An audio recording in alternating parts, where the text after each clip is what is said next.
O que a serpente pregaria hoje?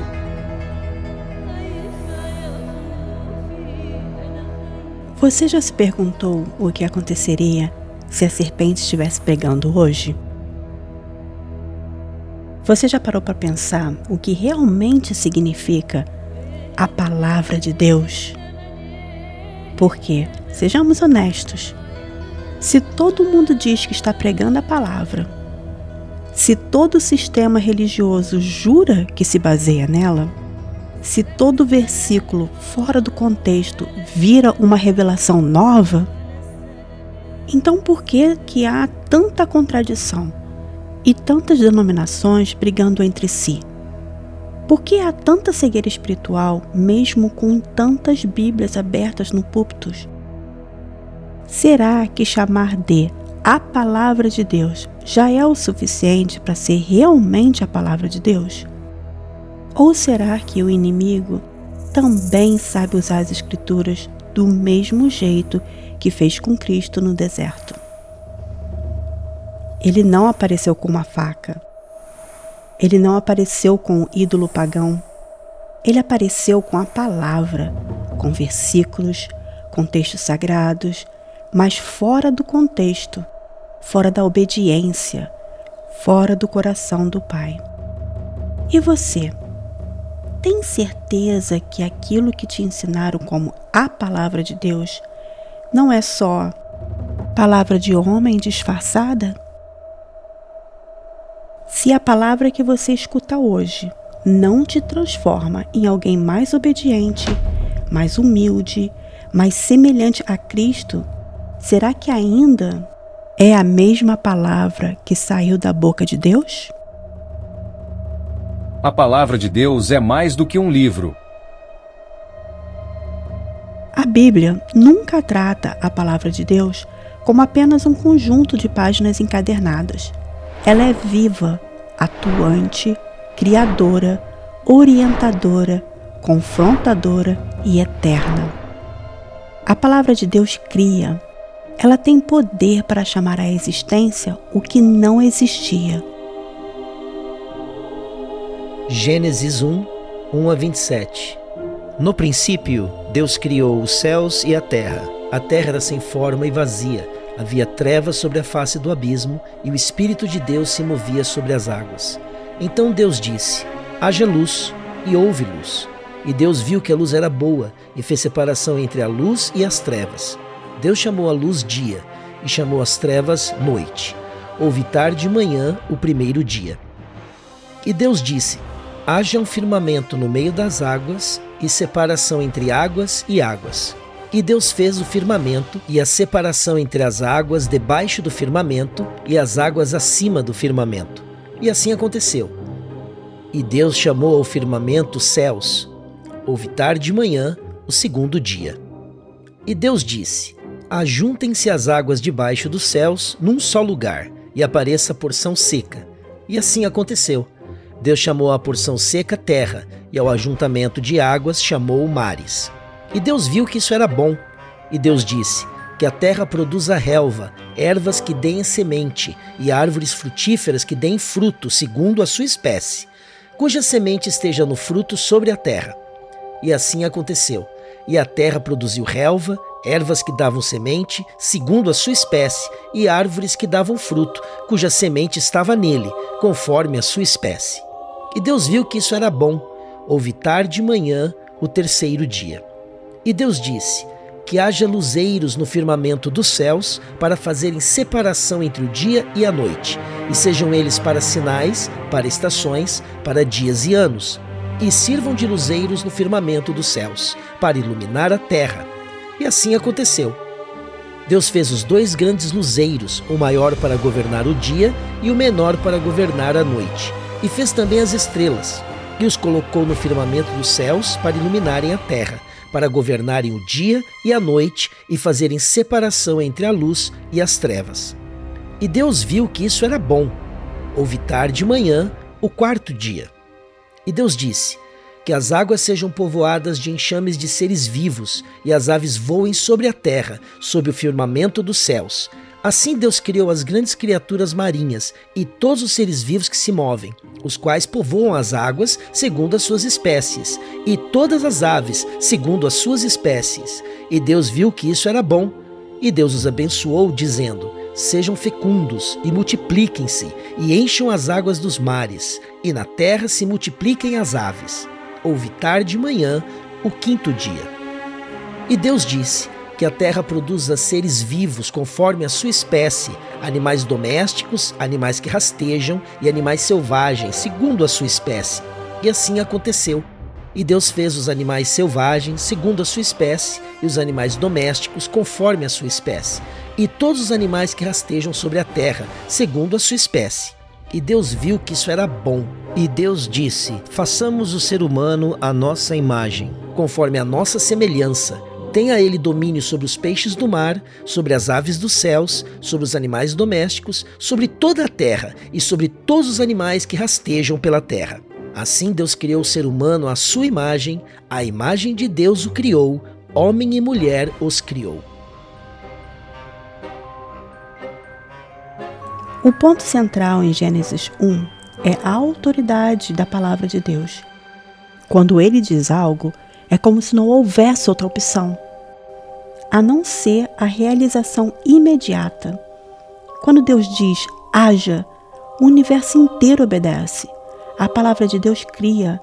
Isso significa que Deus, desde o princípio, mostrou que sua palavra tem poder para transformar o nada em algo. E ao fazer isso, ele não apenas deu ordem ao universo, mas também deu ordem à nossa vida espiritual, para que possamos ser criados à sua imagem e semelhança. Mas, se a palavra de Deus tem esse poder criativo, restaurador e absoluto, o que acontece quando ela é distorcida? O inimigo sabe que não pode impedir Deus de falar, mas pode tentar confundir quem ouve. Foi assim desde o Éden. E foi assim também no deserto, quando a antiga serpente tentou enganar o próprio Filho de Deus. Vamos ver o que realmente aconteceu ali e por que isso nos ensina tanto sobre o que está sendo pregado nos dias de hoje. Mateus 4, 1-11. Então Jesus foi levado pelo Espírito ao deserto para ser tentado pelo diabo. Depois de jejuar 40 dias e 40 noites, teve fome.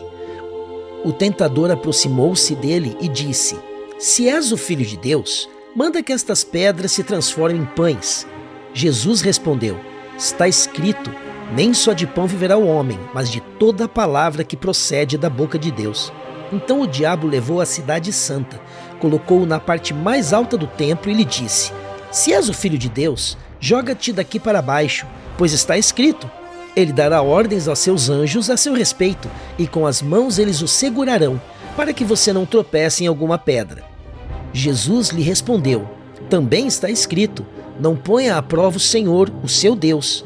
Depois o diabo levou a um monte muito alto e mostrou-lhe todos os reinos do mundo e o seu esplendor, e disse-lhe: tudo isto te darei se te prostrares e me adorares.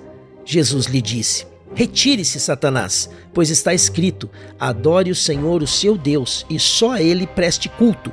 Então o diabo o deixou, e anjos vieram e o serviram. A serpente ainda prega, mas agora do púlpito. Você já percebeu como o inimigo tentou Cristo no deserto? Ele não apareceu com uma faca, nem com uma estátua pagã, nem com ameaças. Ele apareceu com a Bíblia. Se você é filho de Deus, transforme essa pedra em pão. Está escrito: aos seus anjos dará ordens ao seu respeito. Tudo isso te darei, se prostrados me adorares. Está escrito, está escrito, está escrito. Sim, o inimigo usou a palavra de Deus, mas fora do seu contexto original, fora da obediência, fora da vontade do Pai. E o que impediu Cristo de cair nessa armadilha? Ele conhecia as Escrituras. Ele não apenas a decorava. Ele entendia o propósito de cada instrução. Deuteronômio 8, 3. Nem só de pão viverá o homem, mas de toda a palavra que procede da boca de Deus. Deuteronômio 6,13. Não tentarás o Senhor teu Deus. Ao Senhor teu Deus adorarás, e só a Ele darás culto. Cristo venceu a tentação porque conhecia a palavra de Deus e porque a obedecia. Agora pense comigo. Se o inimigo tentou o próprio Cristo com versículos bíblicos fora de contexto, o que ele não faria com um povo que não conhece as Escrituras? E se a serpente estivesse pregando hoje, ela não negaria a Bíblia. Ela abriria a Bíblia, com um sorriso no rosto, com postura de mestre, com versículos decorados, mas todos fora de contexto. Ela diria: você é livre. Deus quer a sua felicidade. Você não está debaixo da lei. Pode seguir o seu coração. Tudo me é lícito, desde que você tenha fé. Deus vê o coração, não importa o que você faz. Ela não gritaria como um demônio. Ela ensinaria como um teólogo. Ela não viria com cheiro de enxofre. Ela viria com cheiro de púlpito, ofertas e dízimos. E o povo aplaudiria. Porque a serpente prega o que a carne quer ouvir. Ela prega liberdade sem obediência. Ela prega amor sem correção. Ela prega graça sem verdade.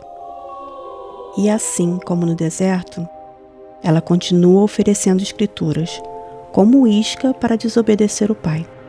E você reconheceria essa diferença? Hebreus 4, 12 a 13. Pois a palavra de Deus é viva e eficaz, e mais afiada que qualquer espada de 2 gumes. Ela penetra até o ponto de dividir alma e espírito, juntas e medulas, e julga os pensamentos e as intenções do coração. Nada em toda a criação está oculto aos olhos de Deus. Tudo está descoberto e exposto diante dos olhos daquele a quem havemos de prestar contas. Porque a palavra de Deus é viva e eficaz, e mais cortante do que qualquer espada de 2 gumes. A palavra de Deus discerne corações, julga intenções e desmascara hipocrisias. A palavra de Deus vai além das palavras, revelando os motivos por trás dos nossos atos e julgando até mesmo as intenções mais escondidas do nosso coração. Hoje, isso nos convida a uma reflexão profunda. Quanto da nossa vida está sendo guiada pela verdadeira palavra de Deus, que nos confronta com a verdade de quem realmente somos? Nada escapa ao seu olhar. E essa investigação não visa a condenação, mas a condução ao arrependimento e à transformação. A questão é: você está pronto para ser exposto pela palavra e mudar aquilo que precisa ser mudado? Salmos 139, 1 a 4. Senhor, Tu me sondas e me conheces. Sabes quando me sento e quando me levanto. De longe percebes os meus pensamentos. Sabes muito bem quando ando e quando descanso. Todos os meus caminhos te são conhecidos. Antes mesmo que a palavra me chegue à língua, Tu, Senhor, já a conheces por completo. Este salmo descreve a profundidade do conhecimento de Deus sobre as nossas ações, pensamentos e palavras. Nada escapa ao olhar de Deus, porque Ele conhece cada aspecto da nossa vida. A palavra de Deus, instrução para a vida. A palavra Torá, biblicamente, significa instrução. Não é um conjunto de leis rígidas e opressivas. Quando Deus deu os mandamentos ao seu povo, Ele não estava apenas entregando regras para serem seguidas. Ele estava ensinando o caminho para viver segundo a sua vontade. A Torá, contida nas Escrituras, foi a expressão da sua sabedoria, instruções claras sobre como devemos viver, em relacionamento com Deus e com os outros. guiando-nos na verdade, na justiça e no amor. Deuteronômio 4, 5 a 8. Eis que hoje eu lhes ensino decretos e ordenanças, como o Senhor, meu Deus, me ordenou, para que vocês os cumpram na terra em que estão entrando para dela tomar posse.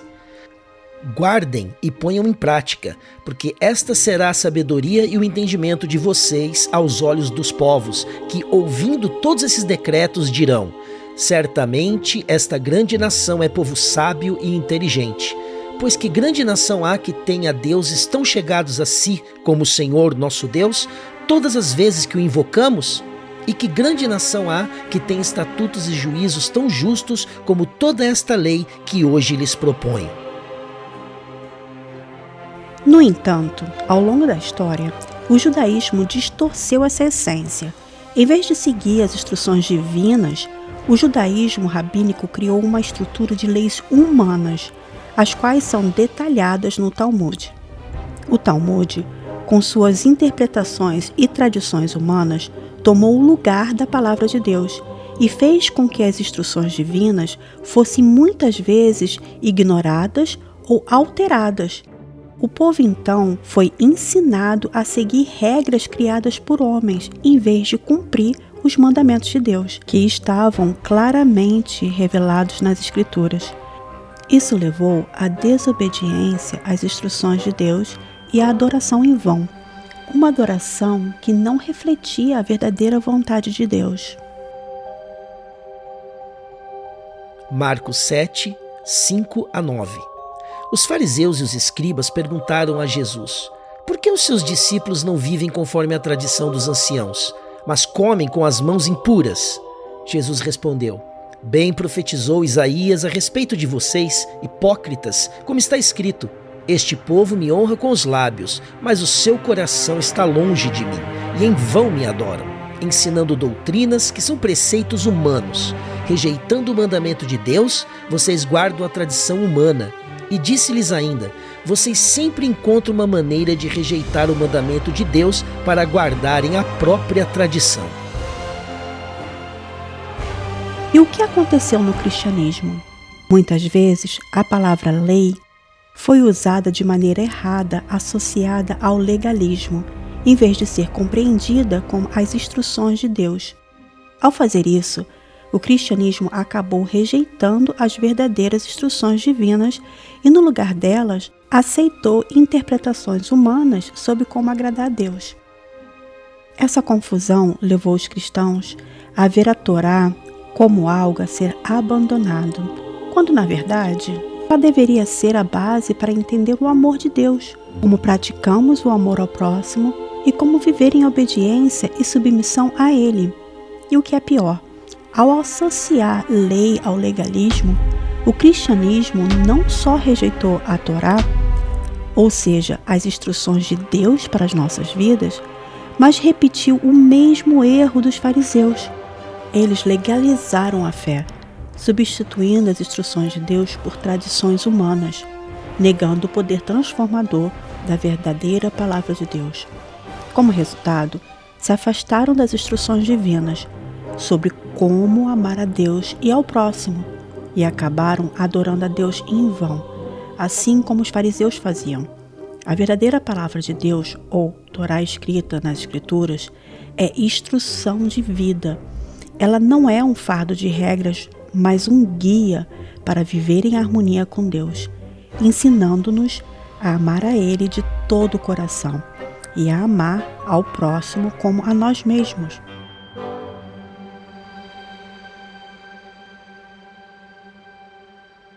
Se o cristianismo continuasse a ver os mandamentos de Deus como ensinamentos de Deus para a humanidade e não como uma imposição legalista, estaríamos mais próximos de seguir as verdadeiras instruções do Pai e não as de homens.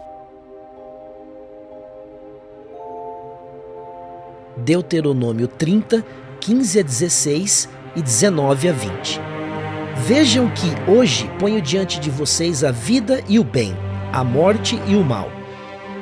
Se guardarem o mandamento que hoje lhes ordeno, amando o Senhor seu Deus, andando nos seus caminhos e guardando os seus mandamentos, os seus estatutos e os seus juízos, então vocês viverão e se multiplicarão, e o Senhor seu Deus os abençoará na terra, em que estão entrando para dela tomar posse. Os céus e a terra tomam hoje por testemunhas contra vocês de que coloquei diante de vocês a vida e a morte, a bênção e a maldição. Escolham, pois, a vida, para que vivam, vocês e os seus descendentes, amando o Senhor seu Deus, dando ouvidos à sua voz e apegando-se a Ele. Pois disso depende a vida de vocês e a longevidade de seus dias. Deuteronômio 6, 24. O Senhor nos ordenou que cumpríssemos todos esses estatutos e que temêssemos o Senhor, nosso Deus, para o nosso próprio bem, todos os dias e para nos guardar em vida, como tem feito até hoje. Provérbios 4, 4. Retenha as minhas palavras no coração, guarde os meus mandamentos e você viverá. Salmos 119, 93. Jamais me esquecerei dos teus preceitos, pois por eles me deste vida. E Cristo ensina o mesmo. Mateus 4, 4. Jesus, porém, respondeu: está escrito, o ser humano não viverá só de pão, mas de toda palavra que procede da boca de Deus.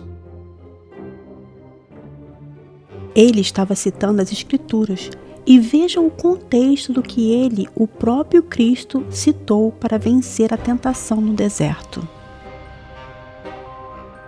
Deuteronômio 8, 1 a 3. Tenham o cuidado de cumprir todos os mandamentos que hoje lhes ordeno, para que vocês vivam, se multipliquem, entrem e tomem posse da terra, que o Senhor prometeu sob juramento aos pais de vocês. Lembrem-se de todo o caminho pelo qual o Senhor, seu Deus, os guiou no deserto durante esses 40 anos, para humilhar vocês, para pôr vocês à prova, para saber o que estava no coração de vocês, se guardariam ou não os seus mandamentos. Ele humilhou vocês, ele os deixou passar fome, ele os sustentou com o maná que vocês não conheciam e que nem os pais de vocês conheciam, para que vocês compreendessem que o ser humano não viverá só de pão, mas de tudo que procede da boca do Senhor. Cristo deixou claro: o que sustenta a alma não é o pão, é a palavra que sai da boca de Deus. Não é só sobre sobreviver, é sobre viver como o Pai deseja. Porque quem vive sem a palavra está respirando, mas está morrendo por dentro espiritualmente.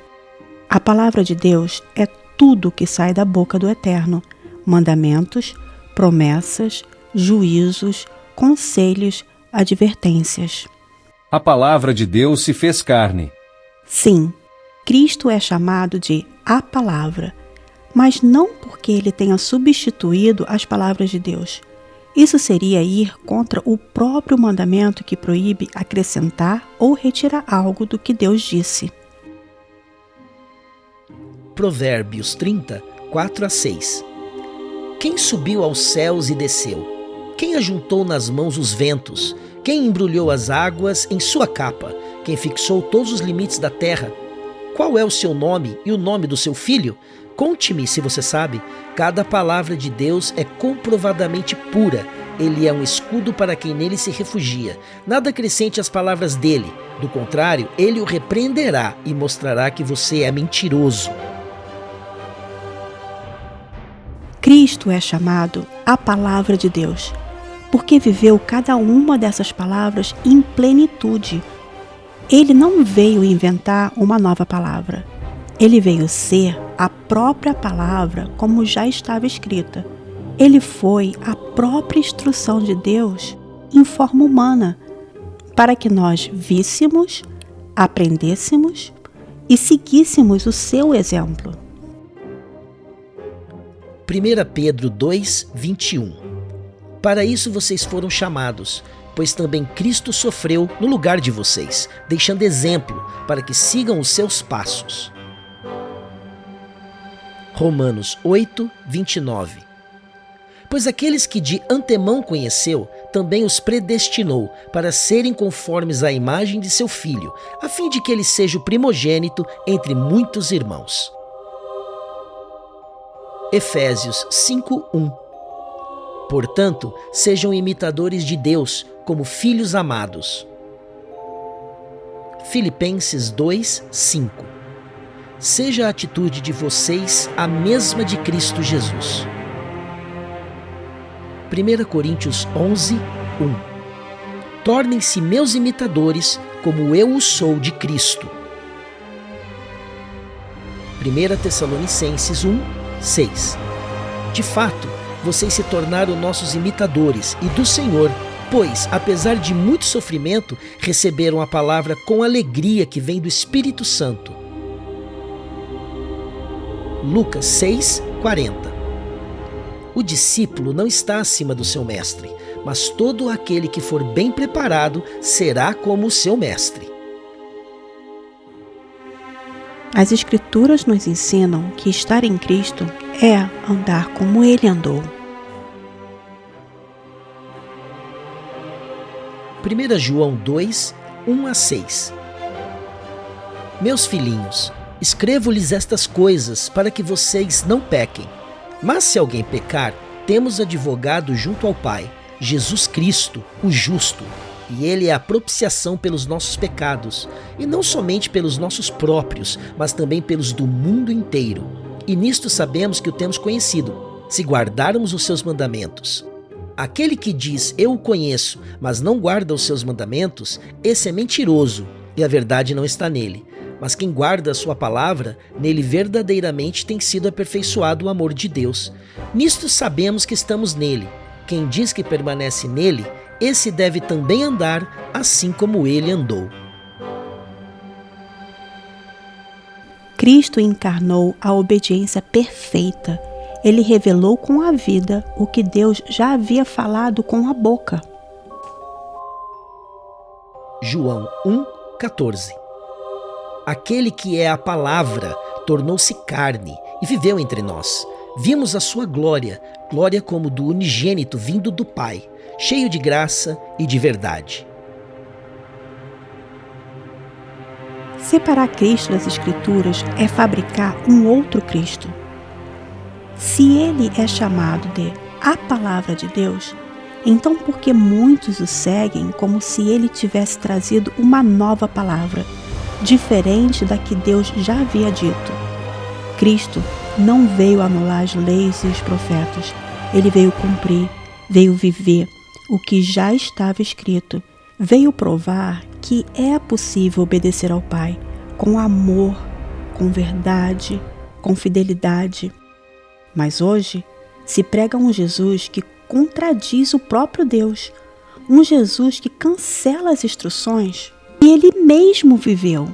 Um evangelho que não exige obediência, só sentimentos.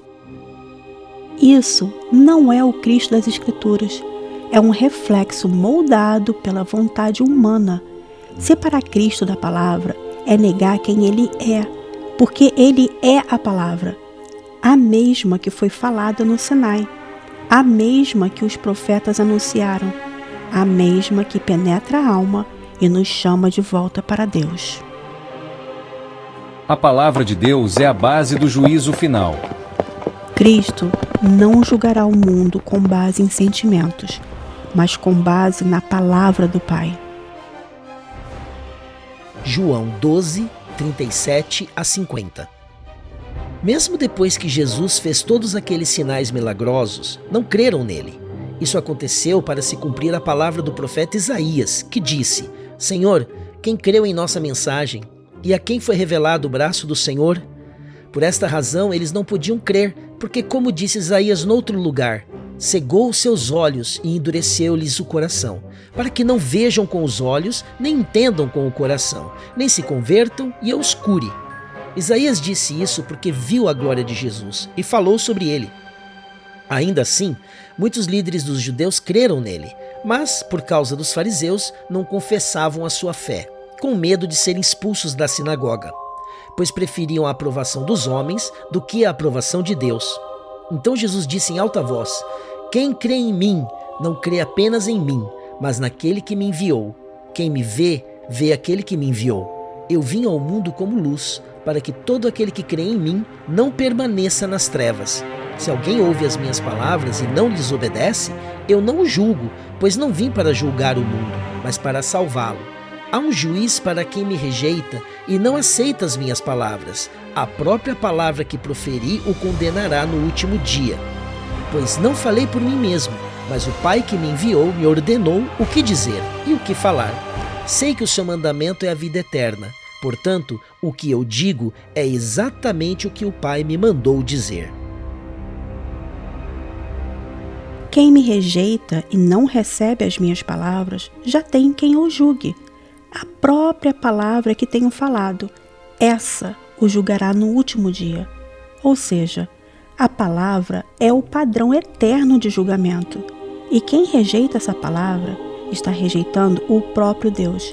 E o que muitos estão ignorando é que Cristo também retornará como a palavra de Deus. Apocalipse 19, 9 a 13. E o anjo me disse: escreva, felizes os convidados para o banquete do casamento do Cordeiro. E acrescentou: estas são as palavras verdadeiras de Deus. Então caí aos seus pés para adorá-lo, mas ele me disse: não faça isso, sou servo como você e como seus irmãos, que se mantêm fiéis ao testemunho de Jesus. Adore a Deus. O testemunho de Jesus é o espírito de profecia. Vi os céus abertos e diante de mim um cavalo branco, cujo cavaleiro se chama Fiel e Verdadeiro. Ele julga e guerreia com justiça. Seus olhos são como chamas de fogo, e em sua cabeça há muitas coroas, e um nome que só ele conhece e ninguém mais. Está vestido com um manto tingido de sangue, e o seu nome é Palavra de Deus. A palavra de Deus se multiplica quando é obedecida. Nos evangelhos e em Atos, a palavra de Deus cresce, se espalha, confronta, divide opiniões, transforma corações e forma discípulos.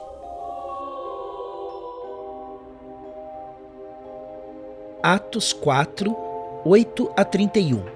Então Pedro, cheio do Espírito Santo, disse-lhes: autoridades e líderes do povo, visto que hoje somos chamados para prestar contas de um ato de bondade em favor de um aleijado, sendo interrogados acerca de como ele foi curado, saibam os senhores e todo o povo de Israel que por meio do nome de Jesus Cristo, o Nazareno, a quem os senhores crucificaram, mas a quem Deus ressuscitou dos mortos, este homem está aí curado diante dos senhores. Este Jesus é a pedra que vocês, construtores, rejeitaram e que se tornou a pedra angular. Não há salvação em nenhum outro, pois debaixo do céu não há nenhum outro nome dado aos homens pelo qual devamos ser salvos. Vendo a coragem de Pedro e de João e percebendo que eram homens comuns e sem instrução, ficaram admirados e reconheceram que eles haviam estado com Jesus. E como podiam ver ali com eles o homem que fora curado, nada podiam dizer contra eles. Assim, ordenaram que se retirassem do sinédrio e começaram a discutir, perguntando: que faremos com esses homens? Todos os que moram em Jerusalém sabem que eles realizaram um milagre notório que não podemos negar. Todavia, para impedir que isso se espalhe ainda mais no meio do povo, precisamos adverti-los de que não falem com mais ninguém sobre esse nome. Então, chamando-os novamente, ordenaram-lhes que não falassem nem ensinassem em nome de Jesus. Mas Pedro e João responderam: julgue os senhores mesmos se é justo aos olhos de Deus obedecer aos senhores e não a Deus, pois não podemos deixar de falar do que vimos e ouvimos. Depois de mais ameaças, eles os deixaram ir. Não tinham como castigá-los, porque todo o povo estava louvando a Deus pelo que acontecera, pois o homem que fora curado milagrosamente tinha mais de 40 anos de idade. Quando foram soltos, Pedro e João voltaram para os seus companheiros e contaram tudo o que os chefes dos sacerdotes e os líderes religiosos lhes tinham dito. Ouvindo isso, levantaram juntos a voz a Deus, dizendo: ó soberano, tu fizeste os céus, a terra, o mar e tudo o que neles há. tu falaste pelo Espírito Santo, por boca do teu servo, nosso pai Davi. Por que se enfurecem as nações e os povos conspiram em vão? Os reis da terra se levantam e os governantes se reúnem contra o Senhor e contra o seu ungido. De fato, Herodes e Pôncio Pilatos reuniram-se com os gentios e com o povo de Israel nesta cidade para conspirar contra o teu santo servo Jesus, a quem ungiste. Fizeram o que o teu poder e a tua vontade haviam decidido, de antemão que acontecesse. Agora, Senhor, considera as ameaças deles e capacita os teus servos para anunciarem a tua palavra corajosamente.